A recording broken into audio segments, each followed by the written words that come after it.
नमस्कार। तो साल 2025 या साल 2026 में आप सिविल सर्विसेज एग्जामिनेशन अपीयर करने वाले हैं और अभी तक आपने अपना ऑप्शनल का प्रिपरेशन को बैक बर्नर पे रखा है, प्राथमिकता नहीं दी है। तो ऐसा समझिए कि आप अपने पूरे प्रिपरेशन के साथ खिलवाड़ कर रहे हैं, क्योंकि जब हम ऑप्शनल की बात करते हैं, जो आपके मेंस का पार्ट है, मेंस का टोटल मार्क्स होता है 1750 और उसमें ऑप्शनल का मार्क्स है 500, यानी कि करीब करीब 30% of your mains marks comes from your optional. और इसीलिए किसी भी सीरियस कैंडिडेट से ये एक्सपेक्टेड है कि वो सबसे पहले ऑप्शनल की पढ़ाई शुरू करें। अब ये सवाल उठता है कि किस तरह का ऑप्शनल पढ़ा जाए। क्या हमें एक लॉजिकल सब्जेक्ट पसंद है या हमें एक रट्टा मारने वाला सब्जेक्ट पसंद है? डू वी लाइक कॉन्सेप्ट्स और डू वी लाइक मेमोराइजेशन? सबसे पहला सवाल अपने आप से ये पूछिए। दूसरा पूछिए कि आपका ऑप्शनल का सब्जेक्ट कुछ ऐसा हो जिसका मैक्सिमम ओवरलैप हो जनरल स्टडीज के सिलेबस के साथ, यानी कि एक पंथ दो काज। आप जब ऑप्शनल की पढ़ाई करें तो वो इंफॉर्मेशन को आप यूज कर सकें अपने जनरल स्टडीज के पेपर में। और इन्हीं मुद्दों पे आज हम चर्चा करेंगे। नमस्कार, मैं हूं भुवन झा, स्टडी आईक्यू की तरफ से ज्योग्राफी ऑप्शनल का फैकल्टी, साथ में जनरल स्टडीज के स्टूडेंट्स के लिए ज्योग्राफी, एनवायरमेंट और डिजास्टर मैनेजमेंट के लिए मैं रिस्पॉन्सिबल हूं। चलिए फ्रेंड्स, इस डिस्कशन को शुरू करते हैं और सबसे पहले देखते हैं कि हमारा टाइमलाइन क्या है। एक बार अपना टाइमलाइन हम सेट कर लें तो स्ट्रैटेजी हम डिफाइन कर सकते हैं। अगर नवंबर फर्स्ट वीक या नवंबर के मिड से हम शुरू करने की बात करें, फॉर एग्जांपल नवंबर 22 तारीख से हम शुरू करते हैं, चलिए, और आपका प्रिपरेशन अब होना है ऐसा कि आप प्रीलिम्स के पहले पहले तक अपना ऑप्शनल का पेपर कंप्लीट कर लें, क्योंकि तभी जाके आप एक मेंस रेडी कैंडिडेट कहलाएंगे। तो आप देखेंगे करीब करीब आपके पास 200 दिन है और आपका पूरा एजेंडा क्या रहना चाहिए कि नवंबर 22 तारीख से अगर आप शुरू करते हैं तो बिफोर मे फर्स्ट वीक तक आप अपना पूरा ऑप्शनल कंप्लीट कर लें, इंक्लूडिंग पेपर 1 एंड पेपर 2। तभी जाके, जैसा मैंने कहा, only then will you be called a mains ready candidate, क्योंकि मई से लेके आपका जो मेंस है 2025 का अगस्त एंड में है, तो आपके पास बचते हैं बस 2 महीने। तो 2 महीने में आप ऑप्शनल का कवरेज तो नहीं कर सकते। अगर आप कुछ छोड़ के भी जा रहे हैं तो आप रिस्क ले रहे हैं। इसीलिए इट इज एक्सपेक्टेड कि आप पूरा का पूरा optional April and maximum May first week तक फिनिश कर ले। Once you have decided to do that friends, now it comes कि how should we proceed. You should focus first on the complete optional syllabus coverage including answer writing. देखिए, answer writing को आप इस समय के अवधि तक नहीं छोड़ेंगे, इन दोनों महीनों के लिए आप नहीं छोड़ेंगे। आंसर राइटिंग के लिए आपको पहले से ही काम करनी होगी। इन 2 महीनों में तो आप रिवीजन करेंगे, स्कोर मैक्सिमाइजेशन के लिए काम करेंगे।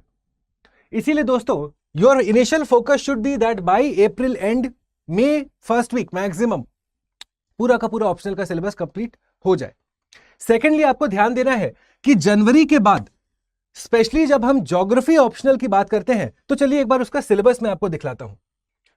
ज्योग्राफी ऑप्शनल का सिलेबस के बारे में जब हम बात करें तो 2 पेपर्स हैं, पेपर 1 और पेपर 2। पेपर 1 में सबसे पहले आपसे पूछा जाता है फिजिकल ज्योग्राफी, जहां पे पहले आप पढ़ेंगे जियोमॉर्फोलॉजी के बारे में, फिर क्लाइमेट के बारे में, फिर ओशंस के बारे में, फिर बायो ज्योग्राफी और फिर एनवायरमेंटल ज्योग्राफी।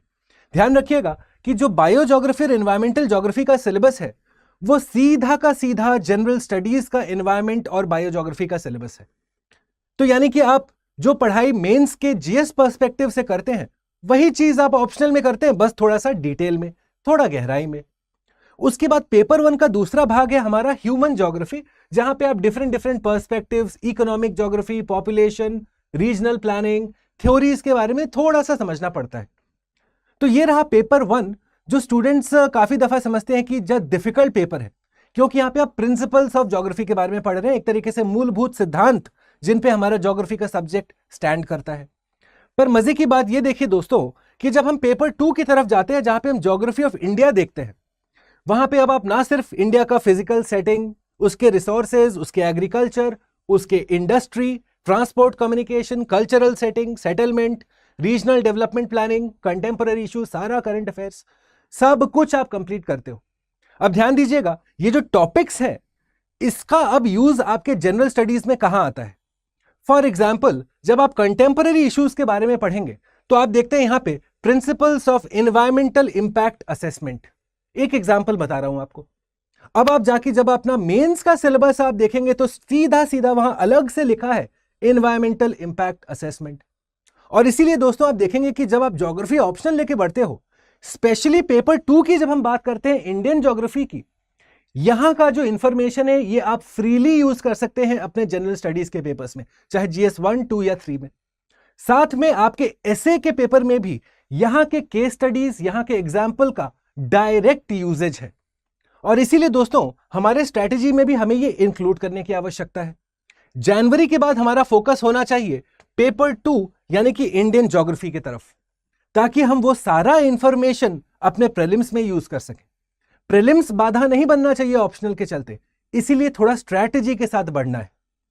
सिमिलरली आपको ध्यान रखना पड़ेगा कि ये जो 2 महीने का टाइम पीरियड है, जून और जुलाई, ये जो 2 महीने हैं दोस्तों, दीज 2 मंथ्स, इन 2 महीनों में हमें फोकस करना है स्कोर मैक्सिमाइजेशन की तरफ। अगर उस 500 मार्क्स जो पूरा ऑप्शनल का पूरा वेटेज है हमारे मेंस में 500 आउट ऑफ 1750, उसमें एक अच्छा स्कोर तभी आप टारगेट कर सकते हैं जब आप 300 प्लस का टारगेट करके चलेंगे। यानी कि हमारा एंड गोल क्या है, हमें ऑप्शनल में 300 प्लस का टारगेट करना है स्कोर 500 में, तभी जाके you stand a realistic chance of getting called to the personality test, which is why my strategy also should be somewhat similar. Next, let's go to the overall strategy. हमें कैसे आगे बढ़ना है। सबसे पहला, you should fulfill the requirement of the changing trend of the optional paper. एक चीज मैं आपको बतलाता हूं दोस्तों, मार्केट में काफी सारे नोट्स, काफी सारे इंस्टीट्यूशंस के पढ़े मिलते हैं, पर वो इंपॉर्टेंट अब क्यों नहीं है, वो रेलेवेंट अब क्यों नहीं है? क्योंकि जब आप पेपर देखेंगे स्पेशली 2024 का, 2023 का, तो आप देखेंगे कि पेपर 1 में ज्यादा चेंज नहीं हुआ है, इन द सेंस कि अभी भी कोर फंडामेंटल्स पूछा जाता है। जो कोर ज्योग्राफी है वो यहां पे पूछा जा रहा है, which is not very difficult अगर आपने फिजिकल ज्योग्राफी ढंग से पढ़ा होगा, ह्यूमन ज्योग्राफी ढंग से समझा होगा। पर मजे की बात ये देखिए दोस्तों कि जब हम पेपर 2 की बात करते हैं, अब स्पेशली साल 2023 और 24 में हमने क्या देखा, अप्लाइड ज्योग्राफी के सवाल अब ज्यादा पूछे जा रहे हैं दोस्तों। For example, case in point देखिए, this particular question, okay, have a look at some particular questions दोस्तों। Conservation and breeding centres are important components of vulture conservation. अब देख रहे हैं ये सीधा सीधा एनवायरमेंट का क्वेश्चन है जो इंटरलिंक करना है आपको ज्योग्राफी के साथ। सिमिलरली थोड़ा और क्वेश्चंस देखिए, institutional factors play a dominant role in controlling the agricultural prosperity in India, यानी कि हमें इंस्टीट्यूशंस के बारे में बात करना है। तो ये क्वेश्चन जो है, geography plus government policies plus agriculture, इन तीनों का मुझे नॉलेज दर्शाना है। इसी को कहते हैं अप्लाइड ज्योग्राफी। पेपर 2 स्पेशली जब हम इंडियन ज्योग्राफी की बात करते हैं, अब अप्लाइड ज्योग्राफी की तरफ जा रहा है, जहां पे आपसे एग्जामिनेशन डिमांड करता है कि ना सिर्फ ज्योग्राफी पर environment, disaster management, agriculture, trade and commerce, international relations, economics, इन सारों के पर्सपेक्टिव्स आप दर्शाएं अपने आंसर में। और इसी में एक टेक्निक के बारे में हम लोग डिस्कस करते हैं क्लास में, जिसका नाम है पेस्टेल टेक्निक। अगर आपने कभी पेस्टेल टेक्निक के बारे में नहीं सुना होगा तो it stands for political, economic, social, technological, legal and ecological challenges और perspectives to a particular topic. तो आप देखेंगे कि पेपर 2 में स्पेशली क्योंकि अब चेंजिंग पैटर्न के अनुसार हमें पढ़ाई करनी है, तो वो पुराने वाले नोट्स जो मार्केट में उपलब्ध हैं वो शायद रेलेवेंट ना हो। और इसीलिए ये एक्सपेक्टेड है आपसे कि आप अप्लाइड ज्योग्राफी के सेंस को कैप्चर करिए, स्पेशली पेपर 2 के लिए, जहां पे आप इंटरलिंक करने की कोशिश करेंगे इन सारे सब्जेक्ट्स के साथ। उसके बाद आपको क्लास में नोट मेकिंग पे फोकस करना है। अगर आप सेल्फ स्टडी भी कर रहे हैं, मेरा सलाह रहेगा, मशवरा रहेगा, सुझाव रहेगा, please consider making notes from day 1, क्योंकि हमारा सिलेबस जैसा मैंने आपको दिखाया दोस्तों, when you look at this syllabus, काफी सारे छोटे छोटे टॉपिक्स हैं। अब इन सारे टॉपिक्स पे हम एक पर्टिकुलर कोई किताब रेफर नहीं कर सकते, स्पेशली क्योंकि हमें करंट अफेयर्स भी इंक्लूड करना है, तभी जाके हम इंटरलिंक करके दर्शा पाएंगे आंसर्स को। इसीलिए दोस्तों आपको पहले दिन से नोट मेकिंग पे फोकस करना होगा। नोट मेकिंग अर्थात ऐसे नोट्स हो जहां पे आपने कोर कॉन्सेप्ट को डिस्कस किया है, साथ में करंट अफेयर्स को डिस्कस किया है, इंक्लूड किया है as a case study from the last से 24 मंथ्स। फॉर एग्जाम्पल, एक कॉन्सेप्ट हम पढ़ते हैं ज्योग्राफी में फ्रंट्स के बारे में। दो डिफरेंट एयर मासेस आते हैं और वो कैसे बिहेव करते हैं और क्या फ्रंट बनता है, एक बाउंड्री बनता है। अब इसका इंटरलिंकिंग देखिए।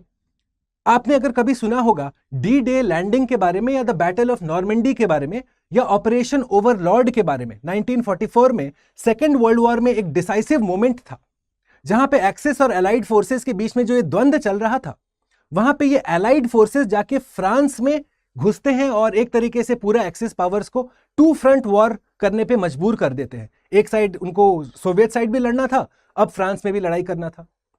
तो आप देखेंगे कि ये बैटल ऑफ नॉर्मंडी जिसे हम कहते हैं, वहां पे फ्रंटल चेंज, फ्रंटल बाउंड्री का नॉलेज यूज करना होता है कि एक वेदर पैटर्न था जो शायद अगर वैसा चलता तो हमारा ये बैटल ऑफ नॉर्मंडी कभी होता ही नहीं, डी डे लैंडिंग कभी होता ही नहीं। पर हम देखते हैं कि वहां पे एक फ्रंट फॉर्मेशन होता है, कुछ घंटे का विंडो ऑफ अपॉर्चुनिटी मिलता है, जिसके चलते वो सारे फोर्सेस नॉर्मंडी में लैंड करते हैं और उसके बाद ये वर्ल्ड वॉर का रुख ही बदल जाता है, एक तरीके से वर्ल्ड हिस्ट्री का रुख बदल जाता है। तो देखिए फ्रेंड्स, कैसे ज्योग्राफी को हम इंटरलिंक कर रहे हैं हिस्टोरिकल इवेंट्स के साथ, और ये आपसे एक्सपेक्टेड है केस स्टडीज के थ्रू आप इंटरलिंकिंग करें। सिर्फ ज्योग्राफी तक सीमित रखेंगे तो शायद changing pattern of the exam के अनुसार आप डिमांड को फुलफिल ना करें दोस्तों। तो ये एक important part of your strategy है that you should definitely keep in mind. चलिए और देखें, जैसा मैंने आपको कहा, आपको सिलेबस कंप्लीट करना है बिफोर प्रीलिम्स बाय हुक और बाय क्रुक, क्योंकि हमारे पास प्रीलिम्स के बाद तो टाइम है ही नहीं। प्रीलिम्स आपका मई 25 है, आपका मेंस है अगस्त 22-23 के आसपास, यानी कि आपके पास गिन के 2 महीने बचते हैं जिसमें आपको एसए का भी प्रैक्टिस करना है, जीएस 1 to 4 भी देखना है, आपका लैंग्वेज पेपर भी देखना है, ऑप्शनल भी डिवाइस करना है। तो ऑप्शनल का आप अगर ये सोच के चल रहे हैं कि उन 2 महीनों में हम कर लेंगे, गलत स्ट्रैटेजी है। अब क्योंकि चैलेंजेस बहुत सारे हैं, changing pattern of the exam के अनुसार हमें पढ़ना है, अप्लाइड ज्योग्राफी का नॉलेज दर्शाना है इवैल्यूएटर के सामने, तो इन सारे चीजों को कोई भी बिगिनर शायद डिफिकल्टी फेस करेंगे फर्स्ट टाइम स्टडी करने में। इवन इफ अगर आप एक पहले एग्जामिनेशन दे चुके हैं, please understand that these are changes that you need to acknowledge and start working on, which is where friends study IQ's geography optional batch 22 नवंबर से इसके क्लासेस शुरू हो रही हैं, और ये क्रिटिकल बनेगा आपके सक्सेस में, क्योंकि यहां पे जो पढ़ाई होगी क्लास में, सबसे पहला हम नोट मेकिंग कराएंगे आपको क्लास में, ना पीपीटी से पढ़ेंगे ना पढ़ाएंगे। जब आप नोट मेकिंग करेंगे जहां पे करंट अफेयर्स इंक्लूडेड है, डिफरेंट पर्सपेक्टिव्स इंक्लूडेड है, पेस्टल टेक्निक इंक्लूडेड है, तब आप समझेंगे कि कैसे आंसर राइटिंग उभर के आता है, निखर के आता है। यहां पे आपके लिए special classes, live classes plan की गई हैं, डाउट रेजोल्यूशन सेशंस प्लान्ड है। जब आप हमारे ज्योग्राफी ऑप्शनल बैच के साथ जुड़ते हैं, आपको एनसीईआरटीज फ्री ऑफ कॉस्ट दिया जाता है, आपका आंसर राइटिंग का जो टेस्ट सीरीज है वो भी इंक्लूडेड है ज्योग्राफी ऑप्शनल 2025 और 26 के स्टूडेंट्स के लिए नवंबर बैच जो 22 नवंबर से शुरू हो रहा है। चलिए मैं आपको बतला दूं आप कैसे साइन अप कर सकते हैं, कैसे जुड़ सकते हैं इस ज्योग्राफी ऑप्शनल बैच के साथ। सबसे पहले दोस्तों, आप रुख करेंगे हमारे studyIQ.com या StudyIQ का जो ऐप है, दोनों पे सेम तरीका है।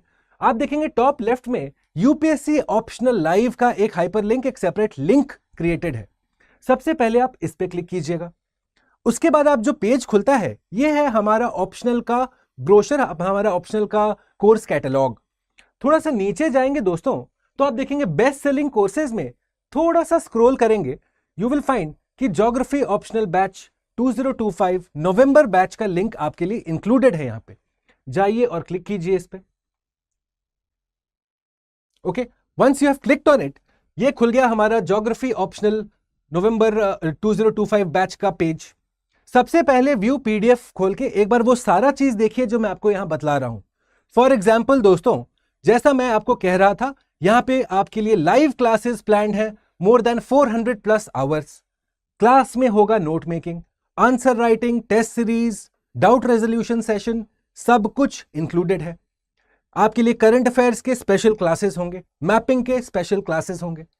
यानी कि आप एक बार ऑप्शनल का ज्योग्राफी ऑप्शनल के साथ जुड़ गए तो आप ऑप्शनल की चिंता से तो चिंता मुक्त हो जाएंगे। साथ में ध्यान रखिएगा, इस सारा इंफॉर्मेशन आप यूज कर सकेंगे जनरल स्टडीज के पेपर्स में।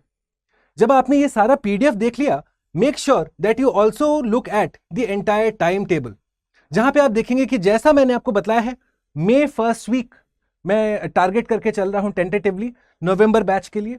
Bye May 1st week your entire syllabus is done. यानी कि अब आप एक मेंस रेडी कैंडिडेट की श्रेणी में आते हैं।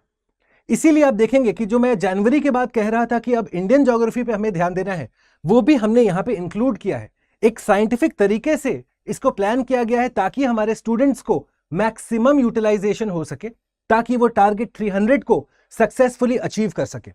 इसीलिए आप देखेंगे जनवरी के बाद सीधा फोकस है हमारा इंडियन ज्योग्राफी की तरफ, वो सारे टॉपिक्स जो मैंने आपको भी दिखलाया। तो जब आपने ये पूरा का पूरा पीडीएफ देख लिया दोस्तों, अब साइन अप की बारी है। और ध्यान रखिएगा, मैं आपको एक ऐसा डिस्काउंट कोड बतलाऊंगा जिससे ये जो कॉस्ट प्राइस आप देख रहे हैं ये बहुत बहुत घट जाएगा। कैसे आप साइन अप कर सकते हैं? बाय नाउ पे क्लिक करेंगे, ऑफर्स अवेलेबल, कूपन कोड में आप लिखेंगे BALIVE। ध्यान रखिएगा, ये वो कूपन कोड है जिससे आपको मैक्सिमम डिस्काउंट मिलेगा। Once you click apply, you will find कि जो कोर्स 18,749 रुपए में जा रहा था, अब आपको वो मात्र 14,999 रुपीज में अवेलेबल है।